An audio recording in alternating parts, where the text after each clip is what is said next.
of rice is one of the basics in an Indian kitchen.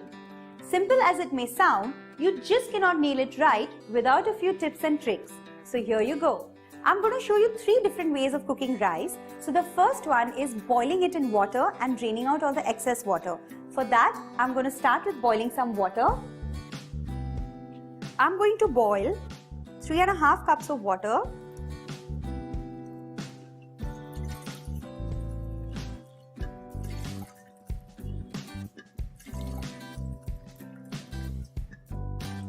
Next, I'm going to add half a teaspoon of salt that will help the rice to cook faster and also flavor it a little bit. Turn on the flame. In the first method, you need not be very precise about the quantity of the water as far as there's enough for the rice to boil, because we're going to drain out all the excess water. But going ahead, I'll tell you how important the proportion of rice and water is in the other methods. Next, I'm going to explain a little bit about the rice. I'm using aged basmati over here. It needs to be aged at least for 2 years, and especially for rice and biryanis and pulaus, you need a good quality aged basmati. Wash the rice 2 or 3 times with water and soak it in water for at least half an hour before you start boiling it. The water is starting to boil, and now I'm going to add the soaked rice. Drain out all the water from the soaked rice to get rid of the excess starch. I've added 1 cup of soaked rice into this water and give it a light stir and let this boil for 6 to 7 minutes.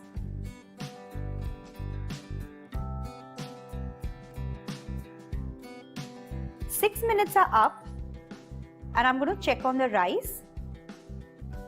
Just press it between your fingers, and if it's completely flattened, that means the rice is cooked. It needs to be 80% cooked. And now it's time to drain out all the water. Drain out all the water. With a fork, just fluff the rice a little bit and let it cool down completely before you use it in any of the pulaus or Chinese fried rice or anything that you're making. As the rice is cooling down, it's still going to continue to cook.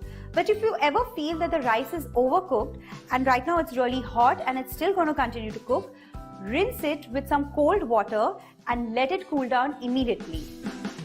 The next method of cooking rice is in the pressure cooker. This is especially for people who are really pressed for time. This method should not be used for rice when you're cooking it for pulao or biryani, because this consistency is going to be soft and sticky. I have some pre-washed and soaked rice for half an hour. And now I'm going to assemble everything into this pressure cooker. Place a thin stand in the pressure cooker. Pour some water above the level of the stand. Keep the vessel in what you're going to cook the rice. Add the soaked rice.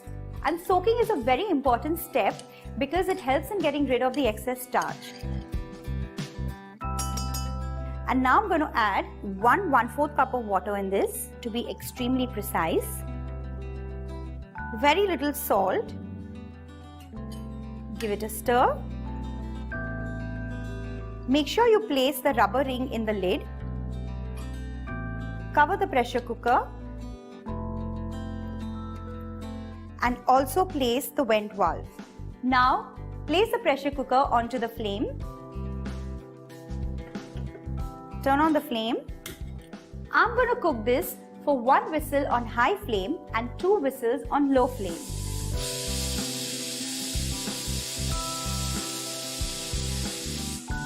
I've turned off the pressure cooker and let it cool down completely before you open it. The cooker is completely cooled down and now I'm going to open it.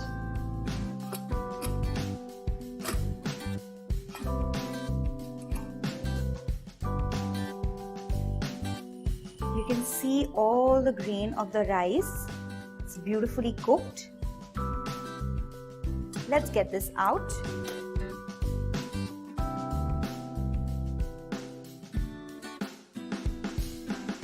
In the third method, I'm going to use proportionate amount of water to rice and not drain out the water. So do mark the proportions. Same way, pre-washed and soaked rice for half an hour, drain out all the water. I'm going to cook 1 cup of rice. To that, I'm going to add double quantity of water, that is 2 cups of water.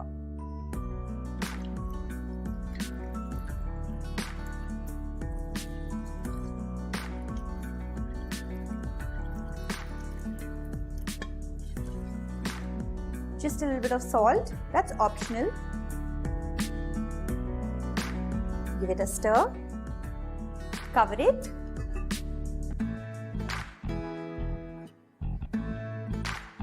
In this method, it is extremely important to get the proportions right of water to rice because we're not going to drain out the excess water.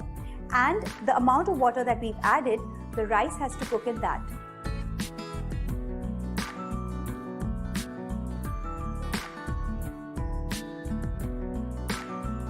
"15 minutes are over and now I'm going to check on this rice. Nice and fluffy, and this rice is ready too.